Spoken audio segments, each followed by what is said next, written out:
Welcome to The Secret Life of Mothers. My name is Maggie Gordon-Walker, and I'm the founder and director of Mothers Uncovered.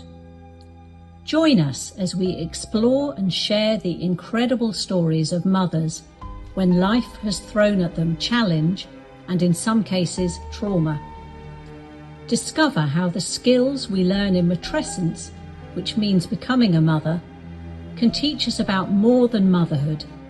They teach us also about unconditional love, resilience, and acceptance. I'm joined today by Emma Benyon, who has a daughter. Emma has joined us today to tell her story, not only of becoming a mother, which is what matrescence means, but also her experiences following that. She is a self-care and motherhood coach and educator, supporting busy mums who are juggling the school run with a job and building a business with the tools to be less overwhelmed and have more balance, energy, and clarity. Emma is a qualified NLP, mBIT, and practical magic coach. She is the editor of Positive Wellbeing Zine for mums and host of the Self Care and Motherhood Edit podcast. So, Emma, welcome. Hi, thank you so much for having me. It's great to have you here. So let's start by asking what we would need to know about you, how you identify, and anything about your background to understand how you would describe yourself as a mother. So I would describe myself as a mum, and someone who went into that experience very, I guess, clueless in terms of what it was going to be like. And maybe quite naive as well in terms of what motherhood would be like and how I was going to raise my daughter. Within that, though, and how my journey has, developed and grown, it's also elements like I am a full-time teacher. I wear that hat. I am a self-care and motherhood coach. That's another hat. Chief organizer.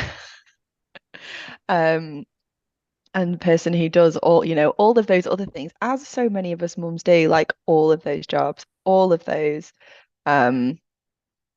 extra bits that perhaps fall on our shoulders. But first and foremost, always a mum. Like all those other roles are incredible and wonderful to have, but first and foremost, a mum. However, that is probably not how I would have described myself about 6 years ago. No, it is a big change. Are you from a background where the kind of work you do would seem natural, or is it very different to how you were parented and the circle you grew up in, would you say? So I think there's definitely, like, my mum works, and she worked when I was little, when me and my brother was little. I don't think, though, she didn't have a full-time job. It was part-time, fitted around me and my brother being picked up from school and all of that.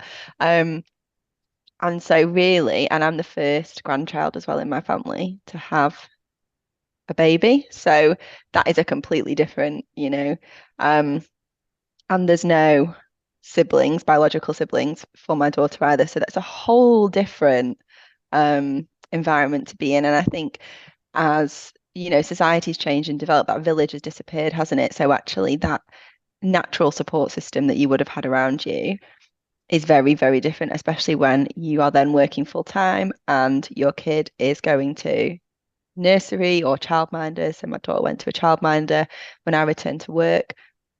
And then my mum and her dad's mum also helped with childcare. So very, very different to how it was when I was little and how I was brought up. And navigating that landscape is very interesting. Where did you grow up, just out of interest? So I grew up in a little town called Lytham, which is not that far from Blackpool. So it's in between Blackpool and Preston. Beautiful seaside town. And I still live there now. Like, I haven't really moved. I've moved into a nearby village, but not not that far. Well, if the area works for you, why not stick to it? It does. Great. Okay. So let's talk a bit about your pregnancy. So Yes. you told me that you experienced a lot of sickness when you were pregnant with your daughter. Can you talk a bit about that and the impact of it on your mood and your general well-being? Yeah, definitely. So I think I was probably about 6 weeks pregnant when the sickness started. And obviously, everyone just puts it down to morning sickness, don't they? It'll pass within the first however many weeks, and you'll be back feeling, I guess back to normal, whatever normal is really. And it was probably about 3 months in, I was like, I'm still being sick in a morning and in an evening. I used to drive to work, which it sounds disgusting, but I used to drive to work with like a washing up bowl in my car. So if I was sick, like I wasn't sick all over the car, like I had something to be sick in. Um, I'd often be sick when I got to work, and I was still teaching full time. Um, and I think for me, I went to the doctors every time I had a midwife checkup, be like, I'm still being sick. Like, can we do something? Or, this isn't normal. I'm really struggling to function. I can't keep very much down. Everything that I was eating either didn't taste nice or I was throwing it back up. So then you don't really want to eat it again because you're a bit like, am I going to be sick again? Um, couldn't even drink like normal water. I had to have sparkling water because it was horrific. I even went for hypnotherapy to see if that would kind of ease, any of it, and nothing seemed to help. Was going to pregnancy relaxation classes, going for massages, was doing all the stuff that people say for you to do.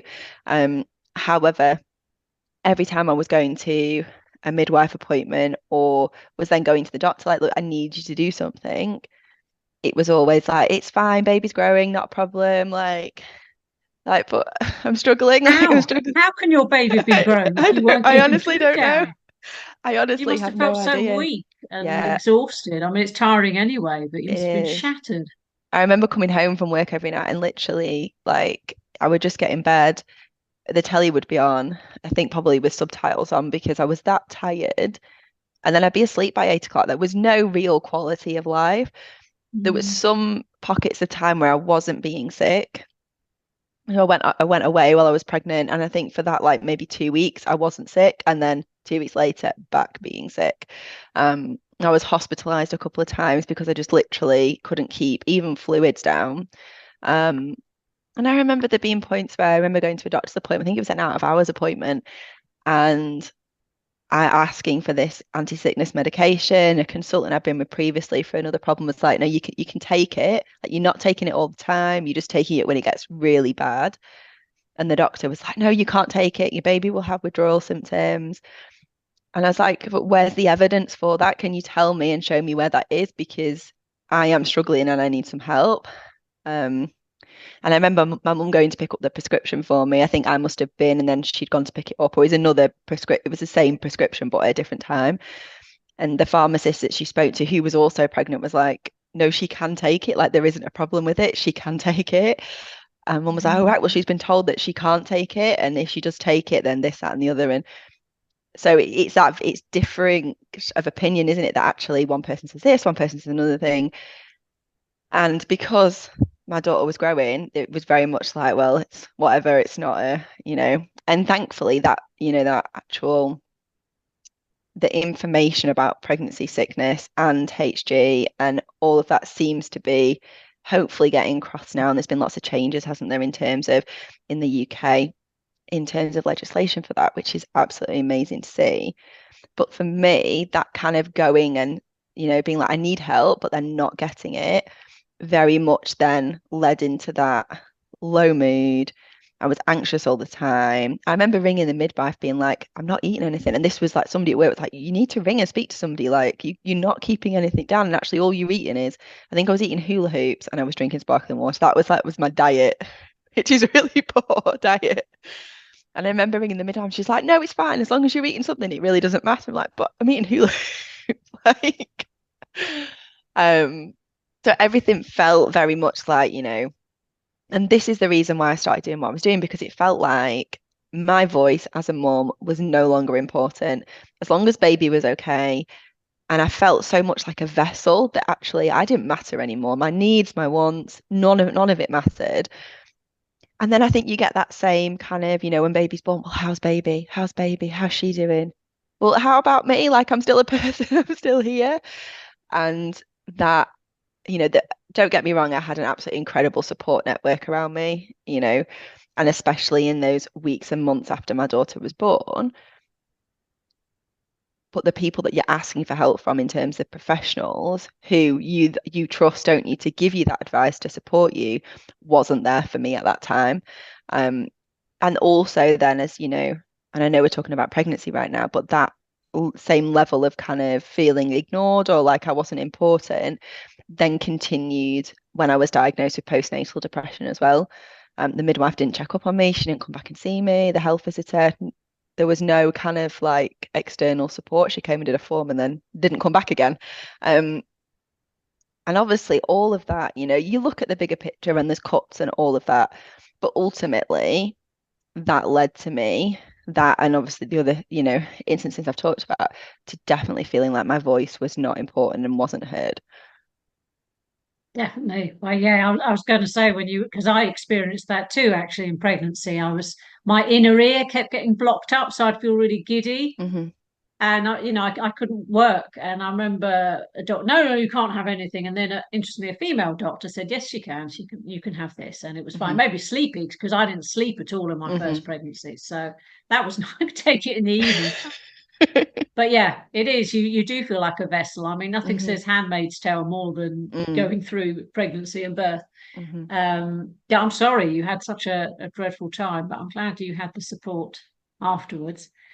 So yeah, let's talk then about the early days of Mm. being a mum. So the reality of becoming a mother was different to your expectations, and as you said, you were diagnosed with postnatal depression. So perhaps you could talk us through maybe some of the experience, maybe a particular low point, when you Hmm. reached out for help. Yeah, so I think there was a couple of low points and there was a couple of things that I think my mum was very like, maybe we just need to keep a bit more of an eye on and see what's happening. Is it actually those kind of initial baby blues, as they call it, or is it something more? I think it got to about 5 months and I think I'd done a little bit of reading, but I knew that I wasn't myself. I felt so kind of disassociated from everything. Didn't really hold my daughter at all, really, unless I was feeding it or there was nobody else there. I didn't really hold her. I remember as soon as my ex-husband used to come home, I'd pass her over. Like, I'm done now. I've done my bit. Like, I need to not be in this situation anymore. And my mum used to come around every night after she'd finished work, before my ex-husband came home, because he was working really long hours. And I'd just be like, here you are. I'm going to do something else. Doesn't even really matter what it is. I just don't want to be in that environment anymore. And I think those things started to kind of build up for me. And I think because of the circle of friends that I was in, and I was running my business at the time, so I was very much in that baby mum world, that actually there was people who had spoken about postnatal depression, had been like, these are the things that you need to watch out for, these sorts of things. And so I think I was aware of kind of actually, this is not the road that you want to continue to go down, and you need to do something about it now. And I remember sending one of my friends a message like, I don't feel right. Like, there's all this stuff going on in my head. I feel like I've got this black cloud. And what I wanted more than anything was just to leave. I didn't want to be in that environment. I would have probably at that point left my daughter and gone and just not even felt anything. And I think it's such a common thing, isn't it? That actually, so many mums struggle with PND and with other postpartum related mental health illnesses, that I think that we have to talk about them. And that's why, it's so amazing that there's all these mental health awareness weeks for maternal mental health. But I was in that absolute black cloud. And at that point, I couldn't see any sunlight. I couldn't see kind of any, I guess, light or happiness at all. And at the same time, then you've got that guilt that actually I'm in this. I just don't want to be in this space. I don't want to be a mum. And then you've got all this guilt. Well, I should be making the most of it. I'm going back to work soon. She's doing all these amazing things. She's growing, and actually, I don't want anything to do with it. And so I went to the doctor, and actually, the doctor I saw was absolutely incredible. I hadn't even gone for that, and I probably had I had to make an appointment for that. It probably would have taken me a lot longer. Um, I think I had tonsillitis at the time, so I'd gone anyway, and he was like, "Is there anything else?" I was like, "Yeah, actually, I'm really struggling." And he did all the bits and pieces and did the referrals and stuff. And from that, I think for me that was like, actually, now we have to move forward. Like we can't stay in this space. Um, and I think without that kind of understanding that it could get better and it was going to get better, but I had to put the work in order to get there with the support of other people, I probably still would have been, in that dark space. And you know, that doesn't mean now that every day is incredible and that my mental health doesn't need to be monitored, because it definitely does. But there's other strategies that I now have in place. My daughter's 6 or 6.5 now, really. And it's a very different space to be in. But for me, sending that initial message to my friend and being like, actually, I need something. I need to go and do something. And that reinforcement of actually, no, you're not right, you do need to go. That, and having that accountability, I think, is absolutely key when you can speak out about, when you eventually have that confidence, because it took me a long time to have that confidence to actually like, wait a minute, I am really struggling. I can't just mask this anymore. Um, and so yeah, that really low point, I think, was that five month point. But then when I went back to work, and my daughter then was going to the childminders, that was another low point, but in a very different way. Because by that point, the bond was there with her. And then I'm like, I'm going back to work now. We spent all this time with no bond and me really struggling.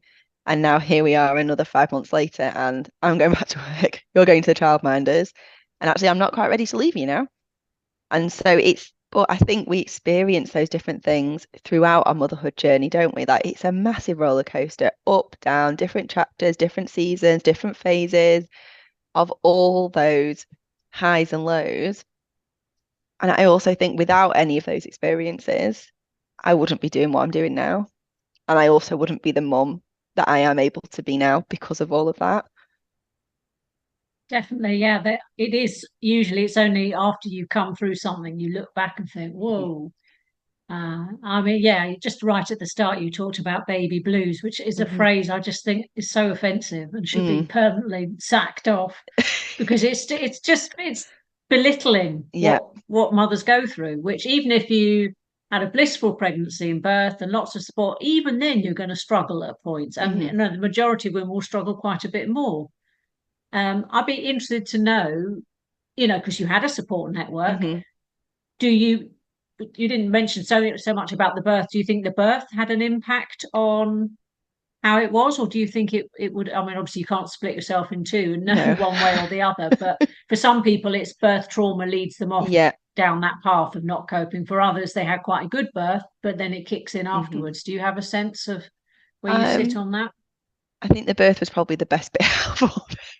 Right. So there you go. So it Yeah. just shows, doesn't it? Yeah. It doesn't mean, No. yeah, you had an awful pregnancy because of the Yeah. sickness, but technically thereafter you should have been okay. But Yeah. yeah. So yeah, so you mentioned then, yeah, about when your daughter went to the childminder. So Mhm. that was a different wrench. So how old was she when she did that? So she actually started going before I went back to work. So we started to do like a bit of a phased. She Mhm. would go for a day where I would be at home, and I was in a position where financially I could afford to do that.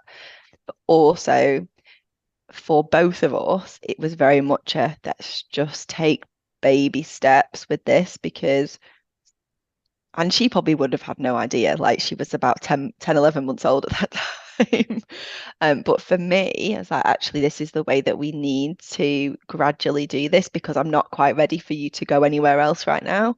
Um, and so the childminder would come and pick her up and drop her off at that point, and would take her out for, I think she took her out for a couple of hours at the start. And I'm like, oh my God, now my baby's gone and I have to go back to work. And It's a it's a, real difficult thing. I yeah. remember, I similar to you, I because the job I know as a freelance performer.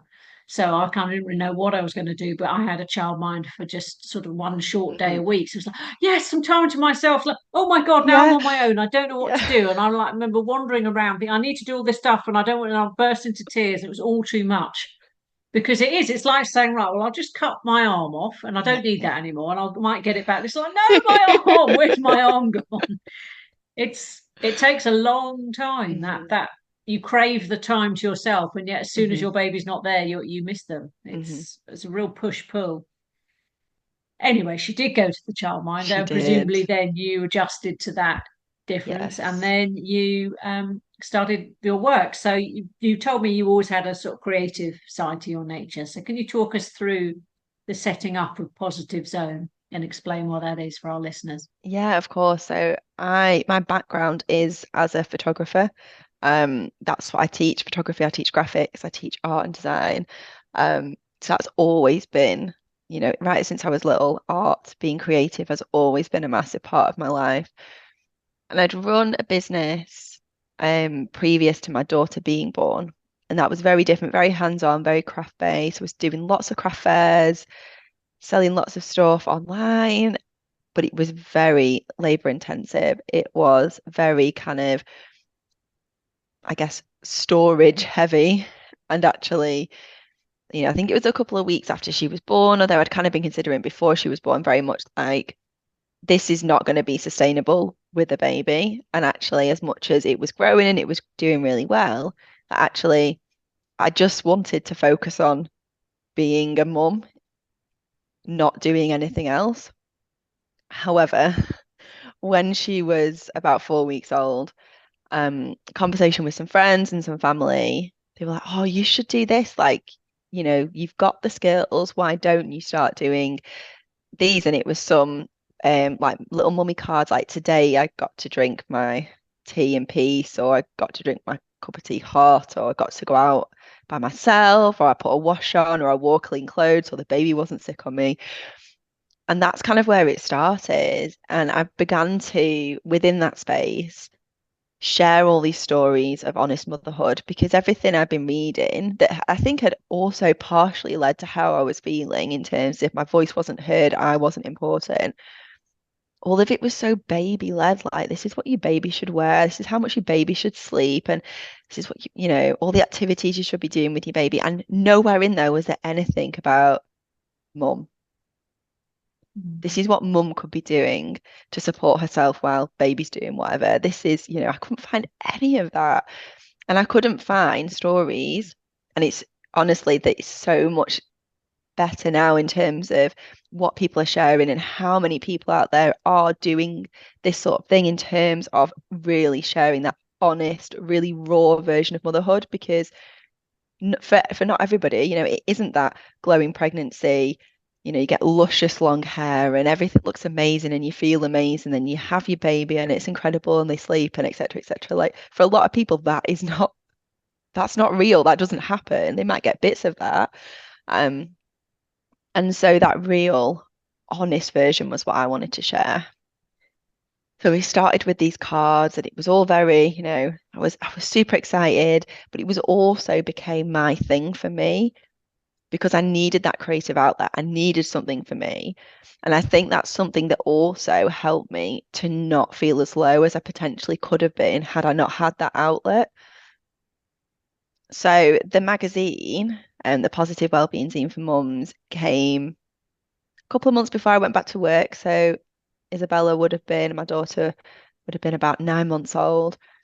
And that was like something I was like, I'll just try. Let's just see if I can publish a magazine. Let's see what happens. Probably no one will buy it and I'll just do one and it'll be, I'll have done it. That isn't what is not what happened. Um, so I put a call out to some friends and some illustrators that I knew and also I did an online campaign to raise some funds as well.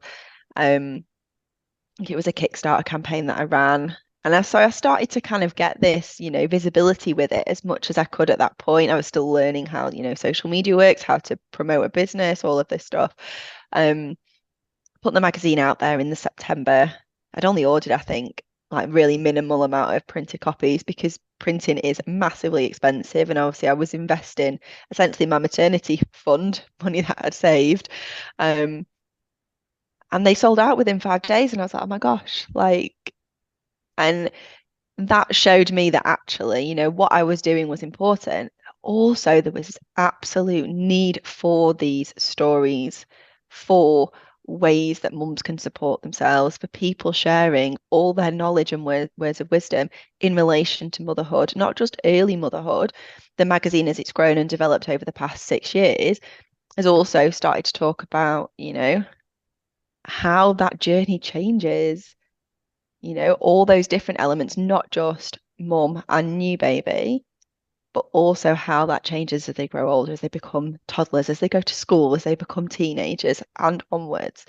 Um, and so it was really, as with everything else that I've done at the start of the business, was very much a challenge that actually, let's just see if this will work because actually I'm not potentially going to lose anything. I can have a bit of fun with it.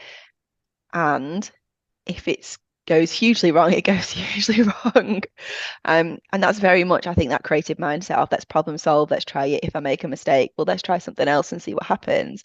Um, and you can see from the first issue, like how much it's developed as my skills have got better in terms of designing and publishing it, layouts, etc., of how much it's actually developed and grown. And so that and the business essentially became like my second baby, that was my journey of self-discovery as much as motherhood has been about watching my daughter grow. The magazine and the business and everything else, the coaching and the podcast now as well, has also been a chance for me to grow and develop into somebody who is way more confident, who is able to, speak her voice now and, be really clear about what she needs and what she wants, which is very different to the Emma from 6.5 years ago, 7 years ago.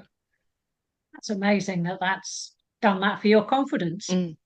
And yeah, I'm so blown away you sold out so fast. So, was that just you were sending them out from your home, or were they in any shops? Just wow, Yeah, it's at the phenomenal, isn't it? start. And then Amazing. I started to work with a distributor from about, I think, issue 6, and there were copies in Selfridges in London, which was incredible. So it had its own absolutely gorgeous journey of growth and development. Um, and it doesn't feature in the same form anymore because printing became astronomically expensive. So it has become a purely digital magazine at the moment. Um, but it's been nice to see that journey and growth as well. And actually, when you look back, and I talk to people like you about, I'm like, oh, I did actually do something that Yeah. actually has been so incredible for other mums and also incredible for my confidence. I also think within that, it's great for our children to see us doing things that we're really passionate about. And I'll always Definitely. remember, and it's probably about 2 years ago, so my daughter would have been about 3 or 4, and every time a sale used to come through on my phone, it used to ping. And she'd be like, Mummy, you've got a sale, Mummy, you've got a sale. And that, like, seeing that she was proud of me it's something else. It's something completely that you just can't match with anything else. Mm. So you shared with me you experienced burnout as a result of working so hard, and also the breakup of your marriage. So we're not going to Mhm. go into details of that, but could you tell me about some of the feelings, sort of mental, physical, and emotional, that you experienced as part of that whole turbulent time? Yeah, of course. I think burnout and that kind of pattern of burnout has been a massive repeat pattern throughout a lot of my working career.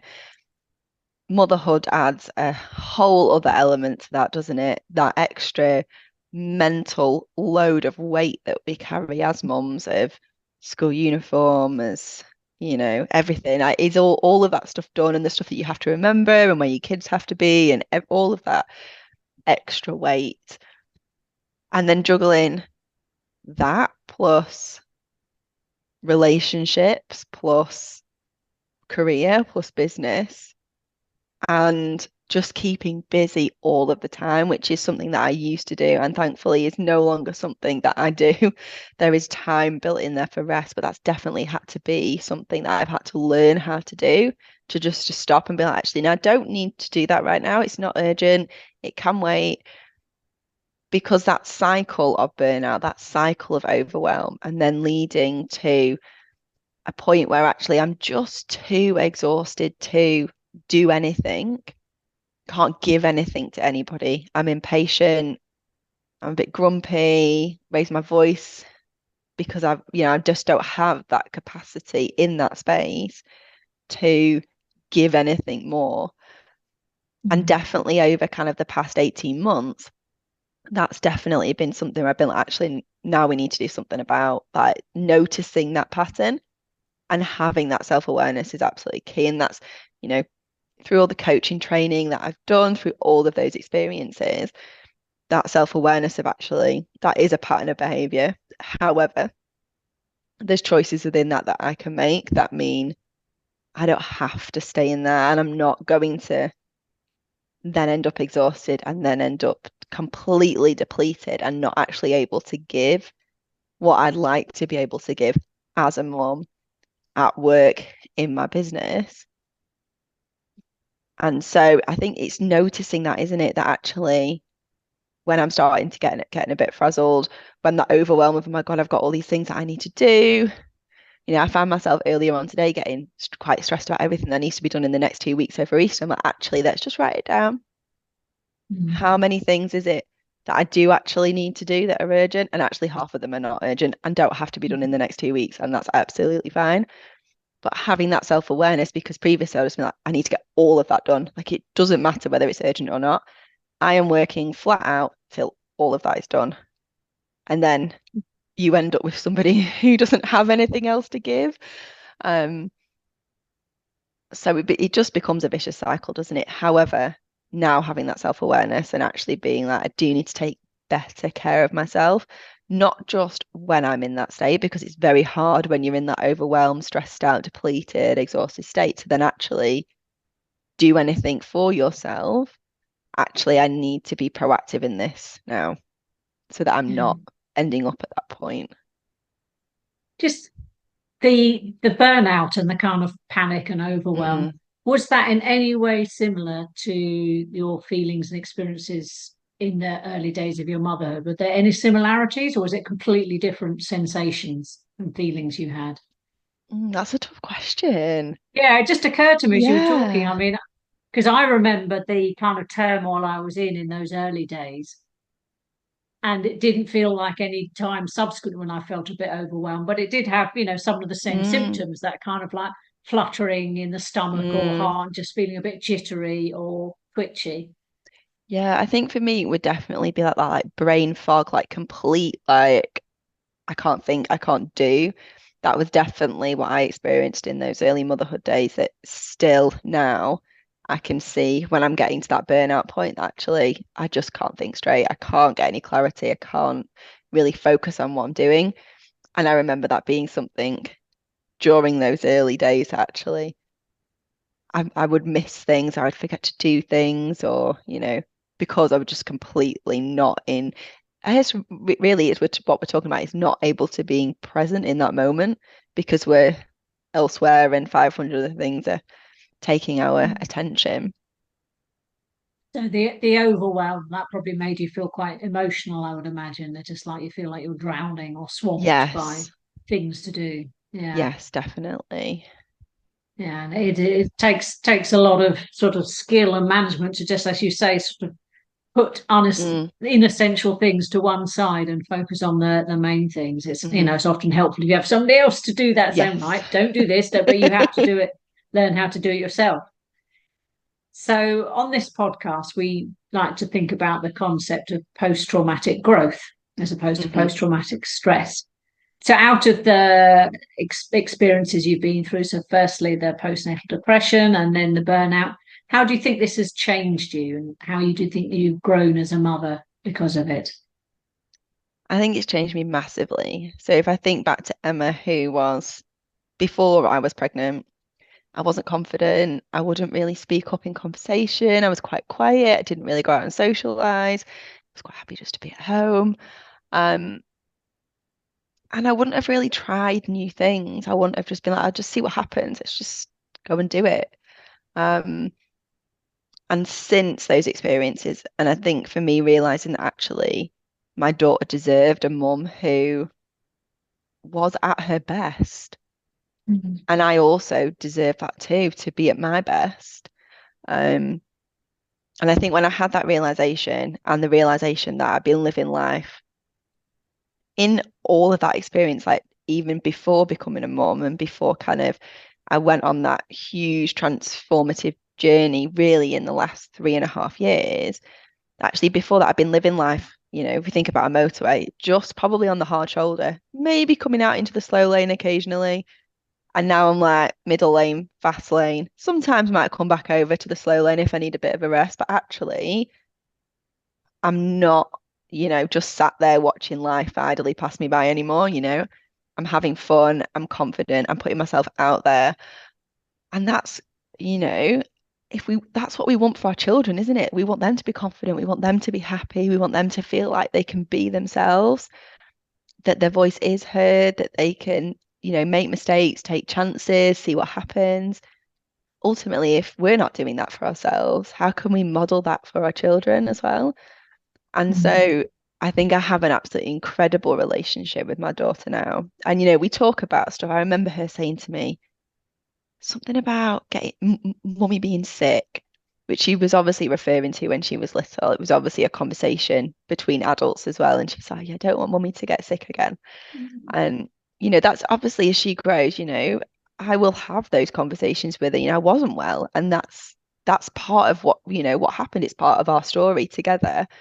But actually, look where we both are now. She's confident, she's on stage performing, and I am also way more confident and enjoying life. And so, when you talk about post-traumatic growth, it's been an absolute journey of growth, of determination, and of complete change because that person who I was previous, she was lovely, but this person is definitely much happier and content with life. That's great. I love that motorway analogy. Is that something that, did you just invent that, or is that something It's that's known? I don't know if it's something that known. It came from a conversation that I was having with my mum about how I was just watching life pass by and really wasn't enjoying it. And now it's like it's just completely different. I think it's a really good explanation, isn't it, Yeah, of how actually we can just sit there and watch everything else pass us by. Actually, we need to get in the game and we need to get in that car and drive as well. yeah. So out of all the experiences, the last 6 or so years, what's been the most unexpected moments that have taken you by surprise, about you and your motherhood? Um, I think how we've navigated the last couple of years has been really interesting. In terms of how mine and my daughter's bond has grown and developed. And that wasn't really something I was expecting at all. Um, I think often when we have those massive life changes, whatever they might be, that they ultimately change our complete outlook on life, don't they? And the space that we're in now was never what was expected. It was never what, I would have imagined for either of our lives. However, everybody is happy. Everybody is, living life as they need to and want to. And so that's one thing. I think also the the space in which I'm at with my business and how that's growing was never something that was expected, never something that, I kind of expected to kind of go back to work and be like, no, I'm just gonna do my full-time teaching job. And actually I'm not gonna have time for that. But here we are, still doing it 6.5 years later, with everything else that life has. Um, in there as well. And so I think that's also been unexpected. Actually, something that will, I think, always bond me and my daughter together because it's both of our experiences. Without her, I would not be doing this at all. Um, and I also think it's, when I talk about those experiences, from when she was a baby and I was sat in bed, working at whatever time of night while she slept or didn't sleep, working on the business. And actually I spent so much time invested in that, and look at where it is now and look at that growth and development. And I think those two things would be kind of those unexpected but ultimately beautiful things. So Isabella was born in December 2017. So on the day before you went into labour, if you were to write a letter to yourself with some advice in it, what would it be, do you think? Oh my gosh, what would it be? I think it would be to trust your instinct. You know best. To ask for help earlier. Don't wait. And I think also I would say just try and be as present as possible in the space that you're in. We don't need to be thinking too far into the future. We just need to be here right now. And yeah, and that I've got it, completely and utterly have got it. Might not know what you're doing. There is no manual, but actually you will be okay. Yeah. You make your own manual, I You think. do. People, particularly in the early days, they kind of reach ideas like, I've got to read this book and that book and Hmm. this website and that, and I've got to ask everyone I know. And that in the end makes you more upset and Hmm. anxious because your baby is different to every other Hmm. baby that's described. They may have Yeah. some similarities, but you have to find that way and you don't trust your instinct. But as soon as you do Hmm. take the time to slow down and Hmm. tune in, then you start to find a way. It's hard, always hard. So you have a podcast yourself, the Self Care and Motherhood Edit. What do you talk about on those in that podcast? So that is all motherhood, self-care, creativity, well-being. There's some guest episodes, and there's going to be more coming over the next 12 months. A lot at the moment is solo episodes of me just sharing little 10-minute, little tips and techniques that I've learned and that I just think will be absolutely beneficial to mums in helping them just to navigate life with a bit more ease, a bit more flow, have some more energy. Um, so yeah, but that's been another beautiful way to share those Mm, stories because actually when we are on the go as mums, sitting there and reading, whether it's a magazine or a book, actually can feel so unachievable. Actually, we can just put podcasts on in the car or an audio book, and actually that just changes things up dramatically, doesn't it? yeah, That we don't have to just sit there. We can be doing the household chores as well. So I think podcasts are an amazing way for us to also share those wonderful tools and techniques, but also those stories as well. it is good for stories for sure. And sorry, what's a practical magic coach? I just love the sound of it. Please tell me a bit more about that. So Practical Magic is an activation card deck that was created by Kate Taylor. And I trained with her in, I want to say June 2021, I think is when I graduated from her course. And essentially, they are the most beautiful cards. They have illustrations on them with a word, and you can just set an intention and pull from the card deck. They're not tarot cards. It's not about fortune telling. What it is about really digging deep into your intuition. So it's a really good way to kind of, if you're feeling really stuck, to actually just kind of break that up a bit. Actually, let's just interrupt that and let's see what might be going on. And then we can start to dig deeper with them. But there's so many beautiful ways that you can use them. So I use them a lot with clients. Um, and I also use them when I'm planning my business. My daughter loves to get them out as well and use them. She quite likes pulling a card or putting them in some sort of order, her order. I'm not quite sure what order it is, but she likes to get them all out and have a go with them as well. Um, but they're just such a beautiful addition to that toolkit that can be used with a coach, or you can also buy the activation deck and use them yourself. So they're also really good for setting intentions in a morning. So if you like to journal, actually just pulling a card and then, what do I need today? Or what do I need to focus on today? Or what do I need to let go of today? They're a really beautiful way to do that as well. Sounds good. Yeah, I mean, all the aspects of your work are all about that kind of tuning into Hmm. yourself, your intuition, what you need, and listening to the voices within. They all Yes. kind of feed into each other. Great. That's lovely. So tell our listeners how people can reach you. On your various social media platforms. Yeah, of course. So We'll put you it on the can, show notes as well. But yeah, amazing. So you can find me over on my website, which is emmabenyoncoaching.co.uk, or I'm over on Facebook and Instagram at emmabenyon.coach. lovely. So, as you know, I direct Mothers Uncovered, which is peer-led creative support groups for women in matrescence, meaning the transition to motherhood. Hmm. Couldn't even say it there. So, as part of what we do, we always use creativity to Hmm. help participants to unlock what's going on inside them and to make a creative memory of this time in their life. Because so often you think, oh, I'm going to remember that, and then you Hmm. don't. Whereas if you've made a picture or written something, Hmm. or just in some way process that, it's a kind of permanent marker.